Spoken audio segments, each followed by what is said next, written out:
मेरे दोस्त, यदि आप भी क्लास 9th में स्टडी कर रहे हैं बाबू, मार्च में आप लोग एनुअल एग्जाम परीक्षा देने वाले यानी वार्षिक परीक्षा देने वाले क्लास 9th का, तो आपके लिए वायरल प्रश्न पत्र लेकर आ चुके हैं जो कि सामाजिक विज्ञान यानी सोशल साइंस जिसको बोलते हैं, ठीक है, जिसका सब्जेक्ट कोड 111 है बाबू। देख सकते हैं यही पेपर में छपने वाला है परीक्षा में, ठीक है। तो आप लोग इस क्लास को पूरा जरूर कर जाइएगा। ओएमआर सीट को कैसे भरना है इसको भी आपको हम बताएंगे लास्ट में वीडियो को, बस वीडियो को पूरा अंत तक जरूर देखना है। और कैसे इसका सब्जेक्टिव क्वेश्चन ओरिजिनल पेपर कैसे डाउनलोड करना इस पेपर को, तो सब कुछ आपको बताएंगे इस क्लास में। तो आप लोग इस क्लास को पूरा जरूर कर जाइएगा। यहाँ पर टोटल 80 ऑब्जेक्टिव रहेगा, जिसमें से आपको कितना 40 ऑब्जेक्टिव का ही आपको जवाब देना होगा, ठीक है। सोशल साइंस और साइंस में कितना 40 बनाना होता है, जो कि आपका कितना आपका 20 मार्क्स जो है आपका कहाँ से मिलता है, तो आपका स्कूल से मिलता है बाबू, ठीक है। तो चलिए हम लोग इसका पेपर का हम लोग देख सकते हैं, बिल्कुल ओरिजिनल पेपर हम लोग लेकर आ चुके हैं। तो आप लोग इस क्लास को पूरा जरूर कर जाइएगा। एक एक क्वेश्चन आप लोग देख लीजिए, ठीक है, क्योंकि परीक्षा में यही क्वेश्चन आपको छपने वाला है। देख सकते हैं 1 से लेकर 80 तक रहेगा, जिसमें से आपको 40 प्रश्न का जवाब देना बाबू, ठीक है। आइए हम लोग इसका एक एक क्वेश्चन देखते हैं और इसका सब्जेक्टिव क्वेश्चन कैसे डाउनलोड करना है, कहां से करना है, ये भी आप। तो आइए पहला क्वेश्चन देखिएगा। पहला क्वेश्चन क्या पूछा गया है, उत्तमाशा अंतरापीय जो है की खोज किसने किया, बताइएगा। उत्तमाशा अंतरापीय यानी कि Cape of God of Hope जो है ना, कि खोज किसने किया बाबू। तो याद रखिएगा इसका जो राइट आंसर हो जाएगा ना, वो क्या हो जाएगा, तो बिल्कुल इसका करेक्ट जो आंसर होगा बाबू, याद रखेंगे, यानी कि बार्थोलोमिया डियाज हो जाएगा, ठीक है। ऑप्शन नंबर यहाँ पर क्या होगा बाबू, डी बिल्कुल सही आंसर हो जाएगा। अगला क्वेश्चन आप लोग देखेंगे जी। अगला क्वेश्चन क्या पूछा गया है, दूसरा नंबर क्वेश्चन, फ्रांस की राज क्रांति के समय वहां का राजा कौन था, बताना। वहां का राजा जो था ना वो कौन था बाबू, तो याद रखिएगा लुई 16वां था बाबू। तो याद रखिएगा ऑप्शन नंबर यहाँ पर क्या होगा, सी बिल्कुल राइट आंसर हो जाएगा। चलिए अगला क्वेश्चन आप लोग देखेंगे। तीसरा नंबर क्वेश्चन क्या कह रहा है, 1917 ईस्वी में कौन देश प्रथम विश्व युद्ध के अलग हो गया है, कौन हो गया है। तो बिल्कुल याद रखिएगा तीसरा का जो राइट जो आंसर होगा मेरे दोस्त, वो क्या होगा, रूस हो जाएगा, बिल्कुल सही आंसर ऑप्शन नंबर ए हो जाएगा, ठीक है। चलिए अगला क्वेश्चन हम लोग देखेंगे। चौथा नंबर क्वेश्चन क्या आपसे पूछा गया है, देख सकते हैं। चौथा नंबर क्वेश्चन है, राष्ट्र संघ की स्थापना कब की गई है। राष्ट्र संघ का जो स्थापना है ना, वो कब किया गया आपको बताना है। चलिए बताइए फटाफट इसका राइट आंसर क्या होगा। तो 4 का जो राइट जो आंसर होगा मेरे दोस्त, वो 1945 ईस्वी में हुआ था।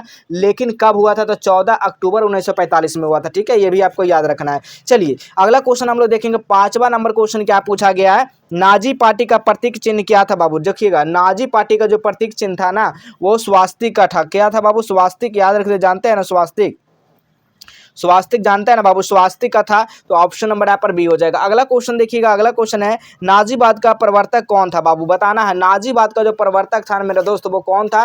तो याद रखिएगा आप लोग, इसका जो राइट जो आंसर होगा 6 का, वो क्या होगा, हिटलर थे। कौन थे, हिटलर जी। ऑप्शन नंबर यहाँ पर बी बिल्कुल सही आंसर होगा। अगला क्वेश्चन देखिएगा। 7वां नंबर क्वेश्चन क्या कहा जा रहा है, भारतीय वन अधिनियम का पारित हो। भारतीय वन अधिनियम जो पारित हुआ वो कौन से ईस्वी में पारित हुआ, तो 1865 ईस्वी में पारित हुआ। ऑप्शन नंबर यहाँ पर बी बिल्कुल सही आंसर हो जाएगा। अगला क्वेश्चन आप लोग देखिएगा। 8 नंबर क्वेश्चन क्या पूछा गया, संयुक्त राष्ट्र संघ का मुख्यालय कहाँ अवस्थित है। संयुक्त राष्ट्र संघ का मुख्यालय जो अवस्थित है वो कहाँ है मेरे दोस्त, तो न्यूयॉर्क में है। तो ऑप्शन नंबर यहाँ पर सी बिल्कुल सही आंसर हो जाएगा, ठीक है। चलिए अगला क्वेश्चन हम लोग देखेंगे। 9 नंबर क्वेश्चन क्या पूछा गया है। 9 नंबर क्वेश्चन है, अमेरिकी संविधान कब लागू किया। अमेरिकी जो संविधान जो है ना, कब लागू किया बाबू। तो याद रखिएगा आप लोग, कब लागू किया गया था, तो 1789 ईस्वी में लागू किया गया था। ऑप्शन नंबर यहाँ पर भी बिल्कुल सही आंसर हो जाएगा। अगला क्वेश्चन हम लोग देखेंगे। अगला क्वेश्चन क्या पूछा गया, मॉन्टेस्क्यू ने कौन सी पुस्तक लिखी थी। तो बताना है ये कौन सी पुस्तक लिखे थे आपको। सामाजिक संविदा, दास कैपिटल, विधि आत्मा। तो आपको जैसे मेरे अनुसार जो है ना, दास कैपिटल या सामाजिक संविदा ही लिखे थे ना, क्या लिखे थे, इसका कॉमेंट में आप लोग जवाब बताइएगा। तो बाबू देखते हैं कितने विद्यार्थी इसका जवाब देते हैं। इसका कमेंट का 10 नंबर का जवाब दीजिएगा, ठीक है। अगला क्वेश्चन आप लोग देखेंगे। अगला क्वेश्चन 11 नंबर क्वेश्चन, द्वितीय विश्व युद्ध कब आरंभ हुआ। ठीक है, पहला तो आप लोग जानते हो 1914 में हुआ, लेकिन यहाँ पर क्वेश्चन आ गया द्वितीय विश्व युद्ध। द्वितीय विश्व युद्ध का 1939 से आप लोग शुरू हुआ था। ऑप्शन नंबर ए हो जाएगा। आइए अगला क्वेश्चन हम लोग देखेंगे। अगला क्वेश्चन है, संस्थाल विद्रोह का नेता निम्न में से कौन था। संस्थाल विद्रोह का निम्न में से नेता कौन था, तो सिंधु कान्हू था जी। ऑप्शन नंबर यहाँ पर डी हो जाएगा। अगला क्वेश्चन देखिएगा। अगला क्वेश्चन, संयुक्त राष्ट्र संघ का नामकरण किसके द्वारा किया गया है, तो इसके द्वारा फ्रैंकलिन डी रूजवेल्ट द्वारा किया गया है। ऑप्शन नंबर यहाँ पर क्या होगा मेरा दोस्त, बी बिल्कुल सही आंसर हो जाएगा। चलिए अगला क्वेश्चन देखिएगा। चौथा यानी कि 14 नंबर क्वेश्चन क्या पूछा गया है, देखिएगा कि क्षेत्रफल की दृष्टि से भारत का विश्व में कौन सा स्थान है। क्षेत्रफल की दृष्टि से यहाँ पर पूछा गया, ठीक है, तो याद रखिएगा 7वां स्थान है। तो ऑप्शन नंबर यहाँ पर ए बिल्कुल सही आंसर हो जाएगा।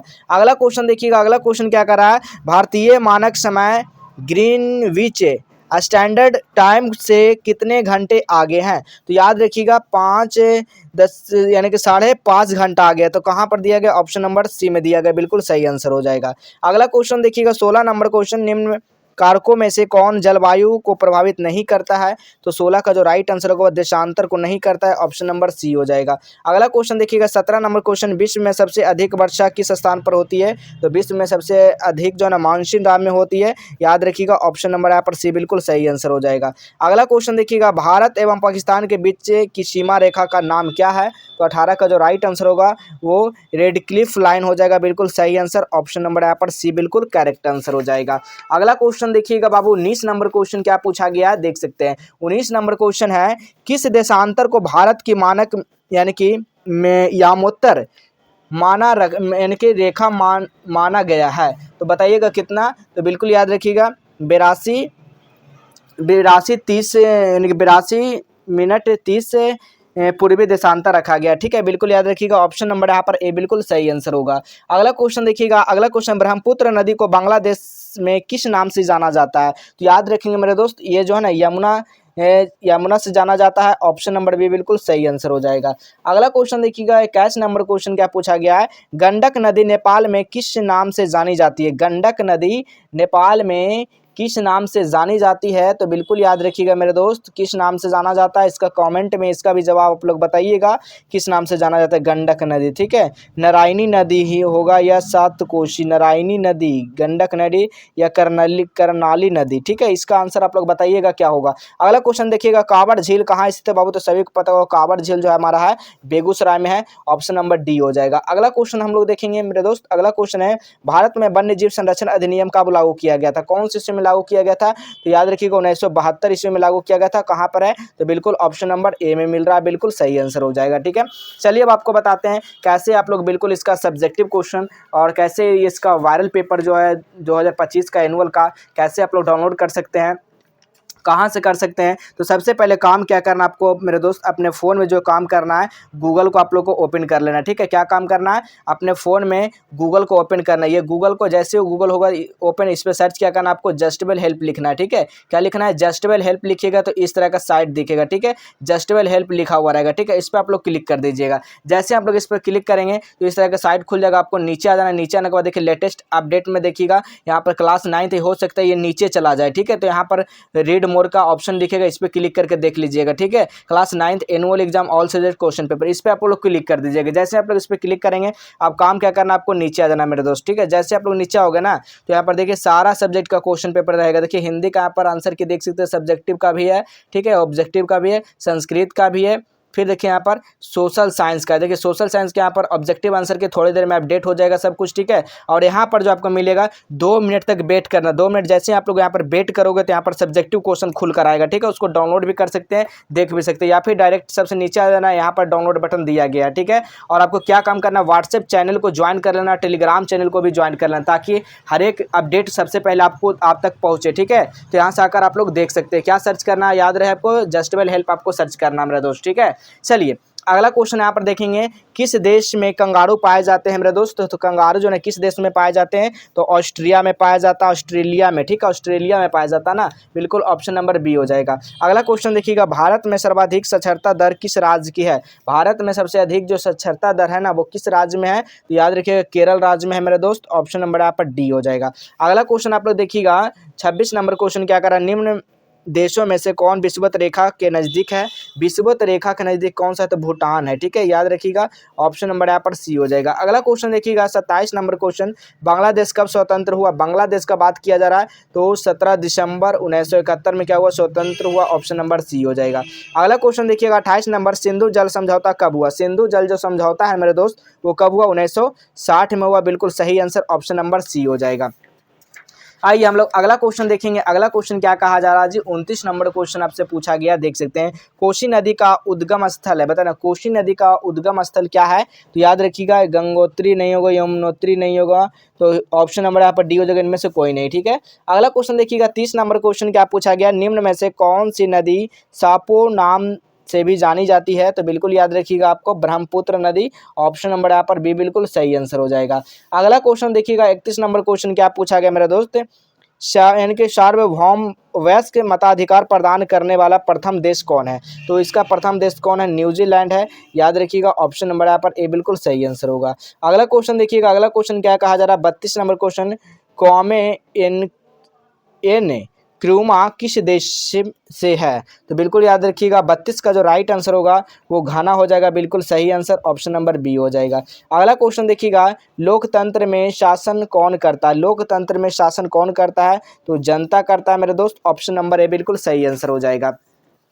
अगला क्वेश्चन देखिएगा, चलिए 34 नंबर क्वेश्चन आप लोग देखेंगे। 34 नंबर क्वेश्चन क्या पूछा गया है? भारतीय संविधान सभा के प्रारूप समिति के अध्यक्ष कौन थे? इसका अध्यक्ष पूछा गया तो BR अम्बेडकर जी थे। ऑप्शन नंबर यहाँ पर क्या होगा? बी बिल्कुल सही आंसर होगा। अगला क्वेश्चन देखेंगे मेरे दोस्त, अगला क्वेश्चन है 35 नंबर क्वेश्चन क्या पूछा गया? मताधिकार की आयु 21 से घटाकर जो ना 18 वर्ष कब की कर दी गई? भारत में कब किया गया था? तो 1989 ईस्वी में किया गया था, ऑप्शन नंबर सी हो जाएगा। अगला क्वेश्चन देखिएगा 36 नंबर क्वेश्चन क्या करा मेरे दोस्त? निम्न में क्या मौलिक अधिकार नहीं है? मौलिक अधिकार जो संपत्ति का अधिकार में क्या मौलिक अधिकार नहीं आता है? ऑप्शन नंबर डी हो जाएगा। अगला क्वेश्चन देखिएगा 37 नंबर क्वेश्चन क्या कहा? सर्वोच्च न्यायालय के न्यायाधीश की नियुक्ति कौन करता है? तो इसका कौन करता है? तो राष्ट्रपति करता है मेरे दोस्त, ऑप्शन नंबर बी हो जाएगा। अगला क्वेश्चन देखेंगे 38 नंबर क्वेश्चन, निम्न में से किस राज्य में द्विसंसदीय विधायिका नहीं है? कौन नहीं है द्विसंसदीय विधायिका? तो असम हो जाएगा, बिल्कुल सही आंसर ऑप्शन नंबर डी हो जाएगा। चलिए अगला क्वेश्चन हम लोग देखेंगे 39 नंबर क्वेश्चन क्या पूछा गया है, देख सकते हैं। 39 नंबर है, भारत के सर्वोच्च न्यायालय का गठन किस वर्ष हुआ? भारत का सर्वोच्च न्यायालय का जो गठन है ना वो किस वर्ष हुआ मेरे दोस्त? तो याद रखिएगा 1950 ईस्वी में हुआ, ऑप्शन नंबर बी हो जाएगा। अगला क्वेश्चन देखिएगा, अगला क्वेश्चन है 40 नंबर क्वेश्चन, राज्यसभा का सभापति कौन होता है? राज्यसभा का सभापति कौन होता है मेरे दोस्त? तो उपराष्ट्रपति होता है, ऑप्शन नंबर सी हो जाएगा। अगला क्वेश्चन देखिएगा 41 नंबर क्वेश्चन, निम्न में से कौन देश के मौजूद कानून में संशोधन कर सकता है? कौन कर सकता है जी? तो याद रखिएगा संसद कर सकता है, ऑप्शन नंबर डी हो जाएगा। अगला क्वेश्चन देखिएगा, शिक्षा के अधिकार को मौलिक अधिकार का दर्जा कब मिला? इसका दर्जा जो है कब मिला? 2002 ईस्वी में मिला, ऑप्शन नंबर बी हो जाएगा। अगला क्वेश्चन देखिएगा, उत्पादन का सक्रिय साधन क्या? उत्पादन का सक्रिय जो साधन है ना वो श्रम है, बिल्कुल सही आंसर ऑप्शन नंबर ए होगा मेरे दोस्त। अगला क्वेश्चन है ये 44 नंबर क्वेश्चन, आपको कितना बनाना है? तो 40 ही बनाना है, लेकिन ये सब सारा क्वेश्चन को देखना है, ठीक है, ताकि परीक्षा में एक भी क्वेश्चन ना छूटे बाबू, ठीक है। अगला क्वेश्चन देखिएगा, भूमि का पारिश्रमिक कहलाता है? भूमि का पारिश्रमिक क्या कहलाता है मेरे दोस्त? तो याद रखिएगा लगान कहलाता है, लगान ऑप्शन नंबर डी हो जाएगा। अगला क्वेश्चन देखिएगा, गरीबी के दुष्चक्र की अवधारणा किसने दिया? तो इसका अवधारणा जो किसने दिया? रेगनर नक्श ने दिया, ऑप्शन नंबर सी हो जाएगा। अगला क्वेश्चन देखेंगे मेरे दोस्त, अगला क्वेश्चन है, देश का प्रमुख आर्थिक समस्या क्या है? तो देश का प्रमुख आर्थिक समस्या क्या है? गरीबी भी है, पूंजी का अभाव भी है, बेरोजगारी भी है, तो हमारा सभी हो जाएगा, ऑप्शन नंबर डी हो जाएंगे। अगला क्वेश्चन देखिएगा 47 नंबर, निम्न में से क्या नकदी फसल है? नकदी फसल इनमें से कौन सा है मेरे दोस्त? तो ये जो है नकदी फसल हो जाएगा। अगला क्वेश्चन देखिएगा 48 नंबर क्वेश्चन, बिहार में जीवन निर्वाह का मुख्य साधन क्या है? तो कृषि है, सभी को पता होगा, ऑप्शन नंबर यहाँ पर सी हो जाएगा, ठीक है। चलिए अगला क्वेश्चन हम लोग देखेंगे जी, अगला क्वेश्चन क्या कहा जा रहा है देखिएगा। अगला क्वेश्चन 49 नंबर क्वेश्चन क्या पूछा गया है कि खाद्यान्न का बफर स्टॉक किस संस्था द्वारा किया जाता है? बताइए किस संस्था द्वारा किया जाता है मेरे दोस्त? तो 49 का जो राइट आंसर होगा ना वो FCI के द्वारा किया जाता है, ऑप्शन नंबर ए हो जाएगा। अगला क्वेश्चन देखिएगा, न्यूनतम मजदूरी अधिनियम का पारित किया गया है? तो ये 1948 में किया गया, ऑप्शन नंबर बी हो जाएगा। अगला क्वेश्चन देखिएगा 51 नंबर क्वेश्चन, उत्पादन के प्रमुख संसाधन कितने हैं? तो ये जो संसाधन है ना वो 4 हैं, ऑप्शन नंबर सी हो जाएगा। अगला क्वेश्चन देखिएगा 52 नंबर क्वेश्चन, तीव्र ज्वर का कारण क्या है? तीव्र ज्वर का जो कारण है मेरे दोस्त तो वो क्या है? इनमें से कोई नहीं, ठीक है। अगला क्वेश्चन है एंथ्रेक्स क्या है? तो एंथ्रेक्स जो है ये वो क्या है बाबू? तो एंथ्रेक्स जो एक प्रकार क्या है? अति सूक्ष्म जीवाणु है, क्या हो जाएगा? एंथ्रेक्स क्या है? तो एंथ्रेक्स आपका आपको बताना है क्या हो जाएगा आपको? मॉलिक्यूल यहाँ पर अति सूक्ष्म जीवाणु ही होगा, ऑप्शन नंबर डी ही हो जाएगा, ठीक है। तो चलिए आपको हम 53 तक बता दिए, और भी क्वेश्चन है लेकिन चलिए हम लोग यहाँ तक देखते हैं, और ये क्वेश्चन को हम आपको बता दें कि कैसे आपको OMR शीट में भरना है, इसको भी देखना जरूरी है, ठीक है। देखिए इस तरह का आपको OMR शीट मिलेगा, ठीक है। आपको सबसे पहले यहाँ पर अपना नाम भरना बाबू, ठीक है। यहाँ पर क्या भरना? नाम भरना है। यहाँ पर अपना जन्म तिथि यानी कि यहाँ पर जो अपना भरना एग्जामिनेशन ऑफ यानी कि परीक्षा कब हो रहा है वो भरना है। यहाँ पर कक्षा भरना, यहाँ पर सेक्शन भरना, ठीक है। सब्जेक्ट भरना, कौन सा सब्जेक्ट का परीक्षा हो रहा है, उसका सेट कोड क्या है, ठीक है। अगर सेट कोड है तो एग्जाम यानी कि एनुअल वार्षिक परीक्षा, तो यहाँ पर एनुअल एग्जाम लिखाएगा। स्कूल का नाम यहाँ पर लिखना है, डिस्ट्रिक्ट लिखना है, फिर यहाँ पर अपना क्या करना है, प्रश्न पत्र यानी कि बुकलेट नंबर जो यहाँ पर दिया गया है इसको यहाँ पर भरना है, ठीक है, यहाँ पर भरना है, ठीक है। फुल सिग्नेचर इन्विलेटर यानी भिक्षक यहाँ पर हस्ताक्षर भी करवाना है आपको, ठीक है। अब यहाँ पर क्या था, स्कूल का कोड जो भी है, कोड रोल नंबर अपना भरना है, इसमें रंग कर ऊपर में भरना है, ठीक है। यहाँ पर आपका विषय कोड है, विषय कोड आपको यहाँ पर देखिए लिखा रहेगा, विषय code, booklet number, serial number, ठीक है, वो 111, तो 111 इसमें भराएगा, ठीक है। पंजीयन संख्या जो आपका पंजीयन संख्या होगा उस पर पंजीयन संख्या इसमें भरना है, ठीक है। इस तरह से यहाँ पर सारा सब्जेक्ट यहाँ पर देख सकते हैं आपको भरना है। और यहाँ पर क्या करना, आपको आंसर लिखना है, जो भी एक का ए बी हो गया तो बी भर देना, सी, तो इस तरह से आप लोग यहाँ पर भर सकते हैं, ठीक है। इसके पीछे निर्देश आपसे दिया गया, ठीक है, आप लोग देख लीजिए, स्क्रीनशॉट ले लीजिए अगर चाहते हैं तो इसका, ठीक है आप लोग। तो चलिए मिलेंगे इस तरह अगले नए नेक्स्ट क्लास में।